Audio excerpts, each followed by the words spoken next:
മുൻഗണനാ വിഭാഗത്തിലെ മഞ്ഞ റേഷൻ കാർഡ് ഉടമകൾക്ക് ഇത്തവണയും സൗജന്യ ഓണക്കിറ്റ് നൽകും. 5,87,000 കിറ്റുകളാണ് വിതരണത്തിനായി ഒരുക്കിയിരിക്കുന്നത്. അതേസമയം സപ്ലൈകോയുടെ ഓണച്ചന്തകൾ അടുത്ത മാസം 4-ന് ആരംഭിക്കാനും തീരുമാനമായി. 35 കോടി രൂപ ചിലവഴിച്ചാണ് ഇത്തവണ മുൻഗണനാ വിഭാഗത്തിലെ മഞ്ഞ റേഷൻ കാർഡ് ഉടമകൾക്ക് സൗജന്യ ഓണക്കിറ്റ് വിതരണം ചെയ്യുന്നത്. 5.87 ലക്ഷം പേർക്കാണ് കിറ്റ് ലഭിക്കുക. വിവിധ ക്ഷേമകാര്യ സ്ഥാപനങ്ങളിലെ അന്തേവാസികളിൽ 4 പേർക്ക് 1 എന്ന കണക്കിൽ കഴിഞ്ഞ വർഷത്തേതുപോലെ കിറ്റുകൾ നൽകും. അതേസമയം സപ്ലൈകോയുടെ ഓണച്ചന്തകൾ അടുത്ത മാസം 4-ന് ആരംഭിക്കും.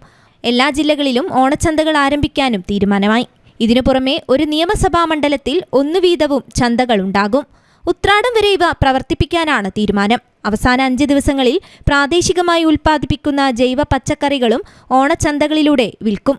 ഓണത്തിന് പ്രത്യേകമായി അരിയും പഞ്ചസാരയും നൽകുന്നത് സംബന്ധിച്ച് ചർച്ചകൾ തുടരുകയാണെന്ന് ഭക്ഷ്യ സിവിൽ സപ്ലൈസ് വകുപ്പ് അറിയിച്ചു. ചന്തകളുടെ നടത്തിപ്പിനായും മറ്റും 500 കോടി രൂപ നൽകണമെന്നും ഭക്ഷ്യ സിവിൽ സപ്ലൈസ് വകുപ്പ് സർക്കാരിനോട് അഭ്യർത്ഥിച്ചെങ്കിലും 100 കോടി മാത്രമാണ് അനുവദിച്ചത്.